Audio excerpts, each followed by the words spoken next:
गुजिया बनाने के लिए यहाँ मैंने 250 ग्राम के करीब लिया है मैदा। ये देखिए 250 ग्राम के करीब मैदा ले लिया है। डाल देंगे 3 चम्मच के करीब देसी घी।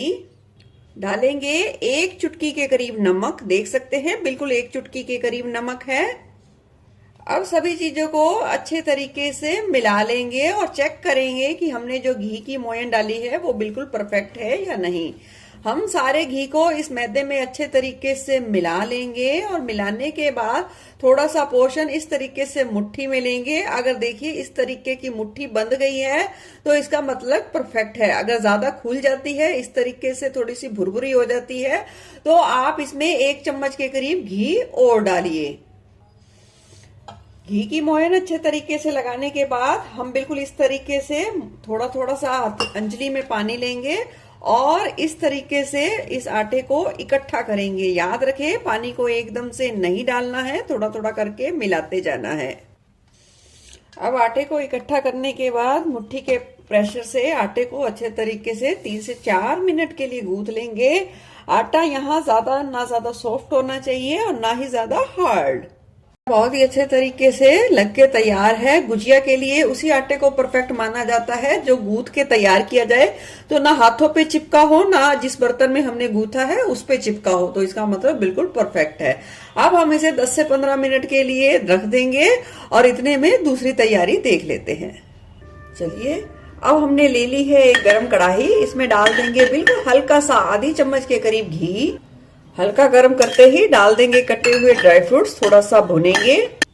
हल्का हल्का कलर ही चेंज करना है, ज्यादा नहीं भुनना है। और भुनने के बाद इन्हें निकाल लेंगे एक प्लेट में और ठंडा होने देंगे। अब उसी कढ़ाई में हम डाल देंगे 200 ग्राम के करीब मावा। मावे को अच्छे तरीके से 3 से 4 मिनट के लिए लो टू मीडियम फ्लेम पे या लो फ्लेम पे भून लेंगे। और जैसे ही ये भुनना शुरू होगा वैसे ही ये खुद ब खुद पिघलना शुरू हो जाएगा। इस तरीके से नरम हो गया है खोया और नरम होने के बाद इस तरीके से कड़छी से लगातार चलाते हुए मैंने इसे 3 से 4 मिनट के लिए भून लिया है।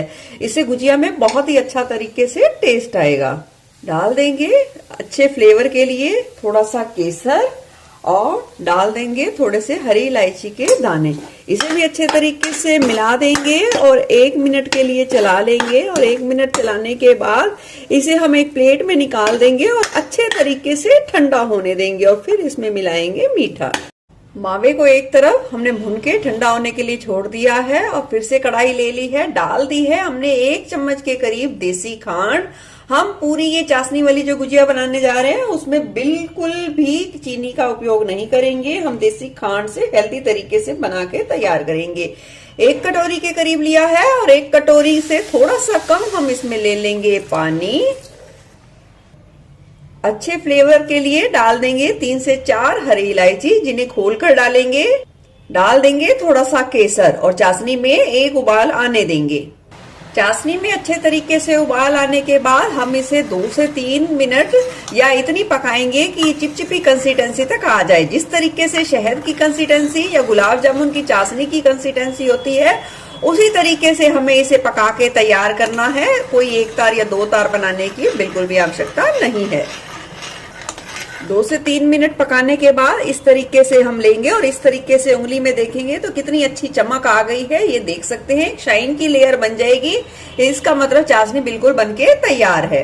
दूसरी तरफ जो हमने खोया भुना था वो भी अच्छे तरीके से ठंडा हो गया है। इसमें डाल देंगे जो हमने ड्राई नट्स फ्राई करे थे उन्हें डाल देंगे थोड़ी सी कटी हुई किशमिश जिन्हें बिल्कुल भी फ्राई नहीं करना है। इस बात का ध्यान रखें, उसे बारीक काट के ले लेना है क्योंकि मावा भी मीठा होता है तो हम इसमें कम मीठे का इस्तेमाल करेंगे और वो भी हेल्दी इस्तेमाल करेंगे। तो यहाँ मैंने 1 छोटा चम्मच के करीब फिर से देसी खांड डाल दी है और सारे मिश्रण को अच्छे तरीके से मिला लेंगे। मावे को अच्छे तरीके से गुजिया के लिए तैयार करने के बाद देख लेते हैं नेक्स्ट प्रोसेस। गुजिया के लिए जो हमने मैदे का आटा लगा के तैयार किया है वो बहुत ही अच्छे तरीके से परफेक्ट कंसिस्टेंसी में आ गया है। हल्का हल्का सा हम 1 मिनट के लिए थोड़ा सा फिर से इसे गूंथ लेंगे मुट्ठी का प्रेशर देते हुए। गूंथने के बाद अब हम इसे रखेंगे और जितनी बड़ी छोटी गुजिया जैसे भी बनानी हो, जिस शेप की बनानी हो, उस हिसाब से हम इस तरीके से छोटी छोटी सी लोइयां बना लेंगे। यहाँ मैं 2 तरीके की गुजिया बनाना बताऊंगी, तो जिसके लिए मैं कुछ छोटे पेड़े यानी कि छोटी लोइयां बना के तैयार करूंगी और थोड़ी सी मैं बड़ी भी बना के तैयार करूंगी। लोइयां तैयार करने के बाद जो हमने छोटी और बड़ी 2 तरीके की बनाई है, उसे सेम ही इस तरीके से बेल लेंगे। ना ज्यादा पतला रखना है और ना ही ज्यादा मोटा रखना है, इस बात का ध्यान रखें। कुछ इस तरीके से।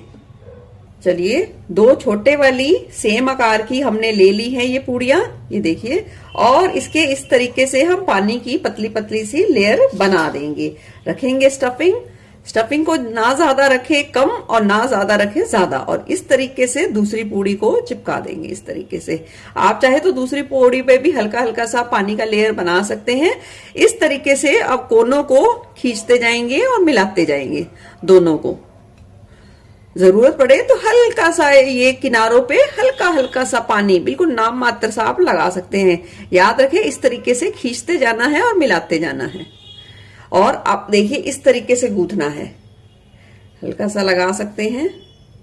इस तरीके से खींचते जाओ और उसे मिलाते जाओ प्रेशर देके। ये देखिए इस तरीके से खींचते जाएं और मिलाते जाएं। ये देख सकते हैं कितनी परफेक्ट गुजिया बनके तैयार हुई है। डिजाइन कितना बढ़िया है, वो भी बिना सांचे के।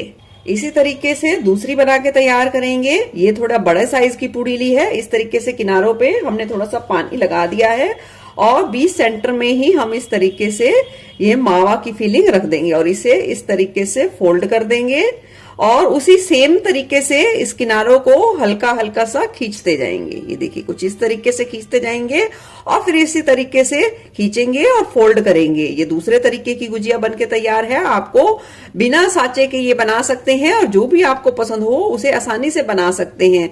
और इस तरीके की गुजिया का कोई फटने का कोई भी चांस नहीं होता। बिगनर भी बहुत ही अच्छे तरीके से बना पाएंगे। चलिए सारी गुजिया हमने इस तरीके से बना के तैयार कर ली है। अब करते हैं फ्राई करने के लिए घी को हमने हल्का गरम कर लिया है। याद रखिए ज्यादा गरम नहीं करना है और शुरू में जो गैस की आंच रखनी है बिल्कुल लो पर रखनी है। कम से कम 7 से 8 मिनट के लिए लो पर रखनी है और गुजिया को बिल्कुल भी हिलाना नहीं है, इस बात का ध्यान रखें। लगभग 7 से 8 मिनट का समय हो गया है सिकते हुए और देख सकते हैं हल्का हल्का सा कलर भी आना शुरू हो गया है। इस स्टेज पर हम इसे पलट देंगे और अभी भी 2 से 3 मिनट बिल्कुल लो फ्लेम पे ही सिकने देंगे और फिर हल्का सा बढ़ा लेंगे। ज्यादा बिल्कुल भी नहीं बढ़ानी आंच को, इस बात का ध्यान रखें। और अलट पलट कर कुरकुरा होने तक सेक लेंगे। देख सकते हैं गुजिया पर कितना बढ़िया कलर आया है। सारी गुजिया को हम सिर्फ 1 मिनट के लिए ही प्लेट में निकाल लेंगे। प्लेट में 1 मिनट रखने के बाद गुजिया को हम डाल देंगे चाशनी में। चाशनी हल्की हल्की सी गर्म होनी चाहिए, बहुत ज्यादा गर्म नहीं होनी चाहिए, इस बात का ध्यान रखें। और इस तरीके से थोड़ी थोड़ी सी चाशनी इस तरीके से मिलाते जाइए और अलट पलट करते जाइए। चाशनी में गुजिया को 20 से 30 सेकंड ही रखना है, ज्यादा नहीं रखना है। अगर आपको ज्यादा मीठा पसंद है तो आप 1 मिनट के लिए इस तरीके से रख सकते हैं, ज्यादा नहीं। हमारे घर में थोड़ा सा कम मीठा पसंद किया जाता है तो मैंने 1 मिनट से भी कम रखा है। अब इस तरीके से चाशनी से निचोड़ते हुए निकाल लेंगे। होली और ईद की स्पेशल गुजिया बनके तैयार है। बहुत ही ज्यादा टेस्टी बनके तैयार हुई है।